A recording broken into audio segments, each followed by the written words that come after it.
Hai hai hai. Selamat datang kembali di channel Min Donghua.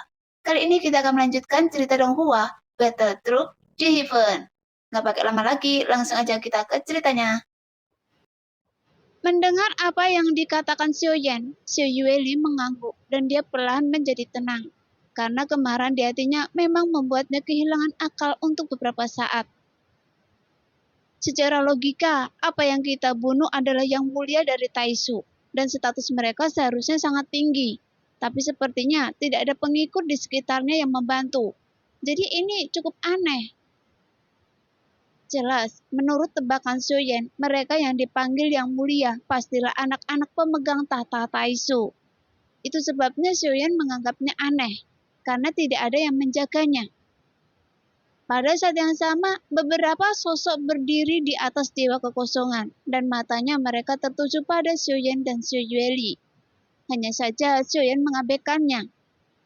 Sebaliknya, dia teruslah menyerang daerah yang luas dan memusnahkan para prajurit Taisu. Sehingga dengan tambahan Xiao dan Xiao Yueli dalam pertempuran, jumlah prajurit Taisu menurun tajam.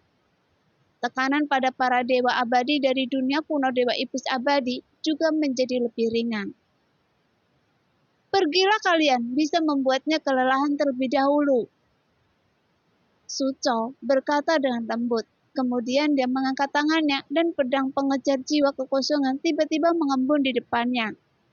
Namun pedang ini telah berubah menjadi hitam pekat, dan ini benar-benar berbeda dari apa yang dilihat Xiao Yan sebelumnya. Jika kalian bisa membuat orang itu kelelahan untuk sementara waktu, selama kekuatan orang itu tidak cukup, maka setiap orang akan diberi hadiah dengan pedang ini. Tapi jika kalian ingin menggunakan pedang pengejar jiwa penghancur kekosongan adalah milik saya. Jika kalian ingin kekuatannya dapat dimanfaatkan sepenuhnya, Anda harus menyempurnakan jiwa pedang ini dengan jiwa-jiwa yang dipilih dengan cermat. Anda harus memiliki kebencian yang sangat negatif, sehingga Anda memenuhi syarat untuk bergabung dengan pedang saya. Selain itu, cara Anda memahaminya adalah cara ilmu pedang, sehingga kekuatan pedang ini bisa menjadi lebih kuat. Bagaimanapun, mereka telah memusnahkan Sulin. Jika saya bisa membunuh mereka, ini pasti merupakan pencapaian yang luar biasa. Dan saya pasti akan mendapat perhatian lebih dari Raja Su.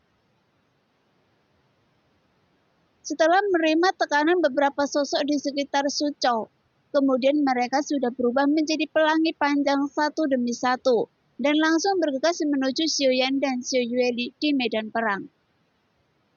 Pada saat yang sama, salah satu sosok ini mengangkat tangannya dan sebuah tombak muncul di tangannya.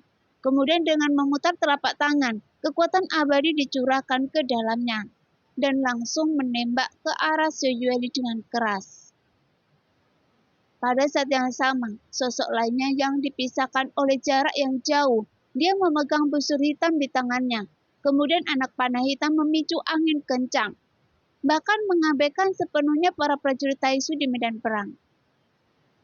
Saat anak panah itu terbang ke udara dalam sekejap, dia berubah menjadi 10.000 anak panah yang meliputi area yang luas. Adapun satu sosok lainnya terlihat memiliki tubuh yang kuat. Sekilas, ia tampak seperti orang yang memiliki kekuatan tubuh abadi. Dia mengenakan tali merah di dahinya, dan tubuh bagian atasnya telanjang. Namun, ada tekstur yang mengalir di atasnya. Bahkan ada tanda bintang 5 di antara alisnya. Dan jika diperhatikan baik-baik, tampaknya agak mirip dengan milik Xiao Yan. Karena di antara alisnya tanda bintang 5 berkedip dan dia satu-satunya orang yang tidak mengenakan baju besi dewa palsu.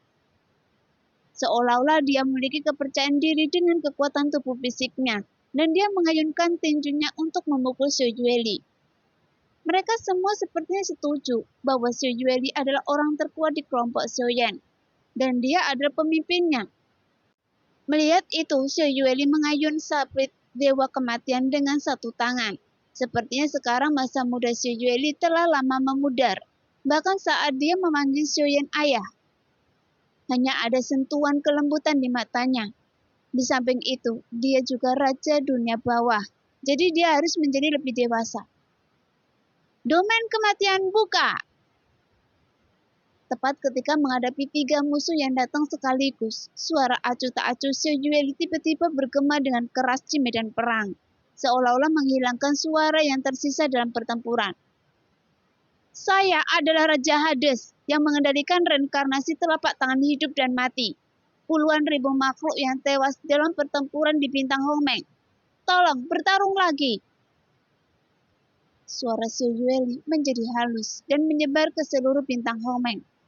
Namun suaranya seakan-akan menghidupkan seluruh bintang Hongmeng, karena jiwa-jiwa pengembara itu tiba-tiba masuki tulang-tulang yang belum membusuk sempurna.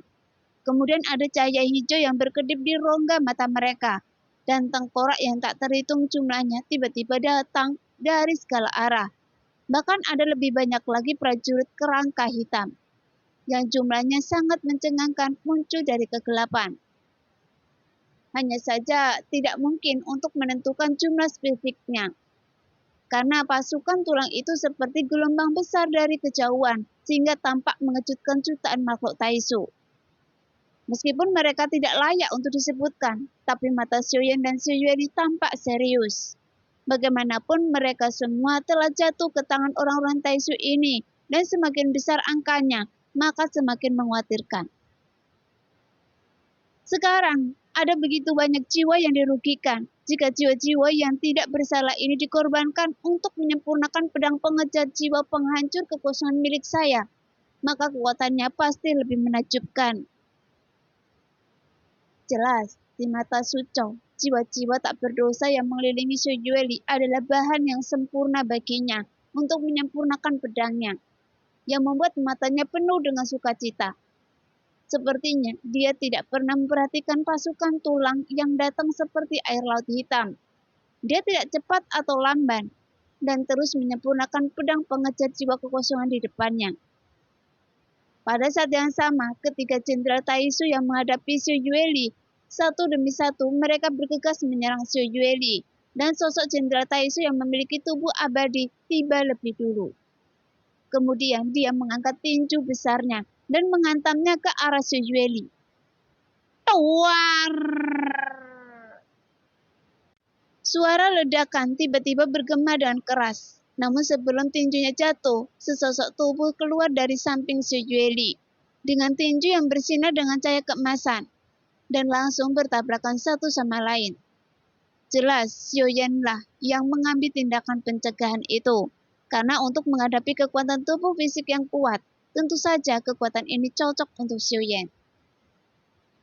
Sepertinya tubuh Anda mengandung darah dewa asli, tapi itu tidak masalah, kata Jenderal Taisu itu dengan nada sombong. Dia bahkan memiliki senyum percaya diri di wajahnya. Namun meskipun tinjunya mengenai Xiaoyan, tapi saat kedua tinju itu bertabrakan dan keras, senyuman di wajah pria kekar itu tiba-tiba menyusut. Karena sebelum dia sempat menarik kembali tinjunya, tubuhnya langsung tertembak ke belakang. Bahkan seluruh lengannya meledak menjadi kabut darah, yang membuat wajah menunjukkan ketakutan. Melihat itu, Xiaoyan menggoyangkan lengannya dan tanda bintang 9 bersinar terang di antara alisnya. Apa? Apakah Anda juga anggota klan dewa asli? Kata Jenderal Taisu itu sambil menstabilkan tubuhnya, dan matanya dipenuhi kengerian yang dalam. Jadi apa? Bukankah tanda bintang di antara alis Anda palsu, kan? Xiaoyan tertawa kecil dan berkata, benar itu Jenderal Taisu yang terlempar ke belakang tiba-tiba terlihat sangat jelek, karena tanda bintang 9 di antara alis Xiaoyan benar-benar mengejutkannya. Namun Jenderal Taisu itu tidak mundur, kemudian dengan tamparan di pergelangan tangannya, sebuah baju besi dewa palsu void yang berbentuk cairan hitam, tiba-tiba naik ke atas dan menyelimuti tubuhnya. Klan dewa asli telah lama dihancurkan, jadi menurut saya tanda bintang milik Anda juga palsu. Setelah Jenderal Taisu itu selesai berbicara, lengannya yang diledakkan oleh Xiaoyan telah tumbuh kembali. Kemudian dengan baju besi dewa palsu, membuat tubuhnya bertambah besar lagi. Dan dia langsung bergegas menuju Xiaoyan lagi. Bagaimanapun tugasnya adalah untuk membiarkan Xiaoyan kelelahan. Jadi tidak masalah apakah dia tidak bisa membunuh Xiaoyan. Dan dia juga tidak berharap bisa mengalahkan Xiaoyan dalam waktu singkat. Tepat ketika Jenderal Taisu itu menyerang Xiaoyan dengan tinjunya, tinju Xiaoyan juga bersinar dengan cahaya keemasan yang terbungkus dengan api, dan guntur itu juga meledak dengan kekuatan yang menakutkan. Lagi pula, keduanya adalah praktisi tubuh fisik. Meskipun cara bertarung mereka sepertinya terlalu sederhana, faktanya itulah cara mereka bertarung. Tuar! Kali ini tabrakan kedua tinju mereka lebih dahsyat dari sebelumnya, namun tidak dilakukan lagi. Bahkan jika Jenderal Taisu itu mengenakan baju besi dewa palsu, sosoknya masih dikirim terbang ke belakang dan seluruh lengannya meledak lagi. Segera Xiaoyan menginjak guntur ekstrim dan tidak memberinya kesempatan untuk pulih kembali. Dalam sekejap mata, sosok Xiaoyan muncul di hadapannya. Kemudian dengan tinju emas Xiaoyan yang menyerang lagi tanpa ampun. Pada saat yang sama, Xiao Yueli juga seperti hantu, dia bergegas menuju dua orang yang menyerangnya dari jarak jauh dengan sangat cepat. Bahkan jiwa-jiwa di samping Xiao Yueli dan pasukan tulang itu, semuanya juga bergegas menuju mereka. Bahkan sabit dewa kematian Xiao Yueli juga digunakan dengan cara yang paling brutal.